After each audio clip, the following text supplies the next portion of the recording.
Hello guys, ஆன்டிபயோட்டிக்ஸை ஏன் கரெக்டான டைம்ல எடுத்துக்கிற சொல்றாங்கன்னு தெரியுமா? சரியா எடுத்துக்கலைன்னா அது உங்களை மட்டும் இல்ல, உங்க ஃபேமிலி மெம்பர்ஸ் அண்ட் பக்கத்து வீட்டுக்காரங்கன்னு சொசைட்டியவும் சேர்த்து பாதிக்கும். அது எப்படி நான் சரியா டேப்லெட்ஸ் எடுக்கலைன்னா என் ஃபேமிலி மெம்பர்ஸையும் சொசைட்டியவும் எப்படி பாதிக்கும்னு யோசிக்கிறீங்க, கரெக்டா? ஆக்சுவலி இதுக்கு பின்னால முக்கியமான சயின்ஸ் இருக்கு. அதை ஈஸியா புரியுற மாதிரி சொல்றதுக்கு ட்ரை பண்றேன், கேளுங்க. கொஞ்சம் சயின்டிஃபிக் வேர்ட்ஸ் யூஸ் பண்ணியிருக்கிறேன். எதுக்குன்னா வீடியோவை பார்க்குற ஸ்டூடெண்ட்ஸ்க்கு இந்த இன்ஃபர்மேஷன் எக்ஸாம்ல கண்டிப்பா யூஸ்ஃபுல்லா இருக்கும், அதுக்கு தான். ஆக்சுவலி ஆன்டிபயோட்டிக்ஸ் ரெண்டு டைப்பா ஒர்க் ஆகும். ஒன்னு டைமை டிபெண்ட் பண்ணி ஒர்க் ஆகும். செகண்ட் ஒன் கான்சென்ட்ரேஷனை டிபெண்ட் பண்ணி ஒர்க் ஆகும்.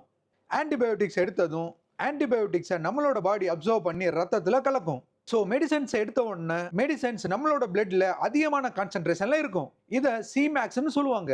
அண்ட் டைம் ஆக ஆக நம்மளோட பாடி மெடிசன்ஸை மெட்டபாலைஸ் பண்ணி கொஞ்சம் கொஞ்சமா பாடியில இருந்து வெளியாக்கும். ஸோ அதனால பிளட்ல இருக்கிற மெடிசன்ஸோட கான்சென்ட்ரேஷனும் கொஞ்சம் கொஞ்சமா குறைய ஆரம்பிச்சிடும். அண்ட் பாடி உள்ள வந்திருக்கிற கிருமிகளை அழிக்கிறதுக்கு ரத்தத்துல ஆன்டிபயோட்டிக்ஸ் கிரிட்டிக்கல் பாயிண்ட்னு சொல்ற அளவுக்கு மேலே இருக்கணும். அண்ட் இதை மினிமம் இன்ஹிபிட்டரி கான்சென்ட்ரேஷன் சொல்லுவாங்க. அண்ட் ஆன்டிபயோட்டிக்ஸோட கான்சென்ட்ரேஷன் இந்த எம்ஐசி லெவலுக்கு கீழே போச்சுன்னா கிருமிகள் சாகாம அதிகமா பெருக ஆரம்பிச்சிடும். ஸோ ஆன்டிபயோட்டிக்ஸ் ரத்தத்துல எம்ஐசி லெவலுக்கு கீழே போகாம இருக்கிறதுக்காக தான் டாக்டர்ஸ் ஆன்டிபயோட்டிக்ஸை கரெக்டான டைம்ல எடுத்துக்க சொல்றாங்க. இந்த எம்ஐசி லெவலை கன்சிஸ்டண்டா மெயின்டைன் பண்றத தெரபியூட்டிக் விண்டோஸ்னு சொல்லுவாங்க. அதாவது தெரபியூட்டிக் விண்டோஸ்னா பிளட்ல இருக்கிற மெடிசன்ஸ் கிருமிகளை கொல்ற அளவுக்கு ஸ்ட்ராங்கா இருக்கும், பட் சைட் எஃபெக்ட்ஸ் எதையும் ஏற்படுத்தாது. இப்ப ஆன்டிபயோட்டிக்ஸை கரெக்டா எடுக்கலைனா எப்படி ஃபேமிலியவும் சொசைட்டியும் பாதிக்குன்னு சொல்றேன், கேளுங்க. ஆன்டிபயோட்டிக்ஸை எடுக்கலைனாலோ இல்ல லேட்டா எடுத்தாலோ பிளட்ல இருக்கிற மெடிசன்ஸ் எம்ஐசி லெவலுக்கு கீழே போயிடும். இப்போ கிருமிகள் எக்ஸ்பெஷலி பாக்டீரியாஸ் இது மாதிரி சூழ்நிலைகள்ல வாழ்ற மாதிரி தன்னைத்தானே மாத்திக்கிட்டு ரொம்பவே ஸ்ட்ராங் ஆயிடும்.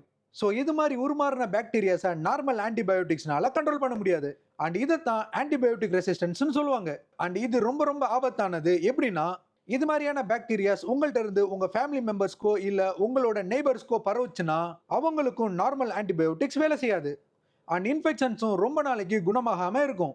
இந்த ரீசன்னால தான் ஆன்டிபயோட்டிக் ரெசிஸ்டன்ஸ் சொசைட்டிக்கு ரொம்ப ரொம்ப ஆபத்தானது. ஸோ எப்பவுமே ஆன்டிபயோட்டிக்ஸ் எடுக்கிறப்ப உங்க ஃபேமிலியவும் சொசைட்டியவும் மைண்ட்ல வச்சுட்டு டாக்டர்ஸ் ஆர் ஃபார்மசிஸ்டோட இன்ஸ்ட்ரக்ஷன்ஸை ஃபாலோ பண்ணி யூஸ் பண்ணுங்க. So that's it guys. Information யூஸ்ஃபுல்லாக இருந்தால் வீடியோ ஷேர் பண்ணுங்க. அண்ட் தேங்க்யூ ஃபார் வாட்சிங் மை வீடியோஸ்.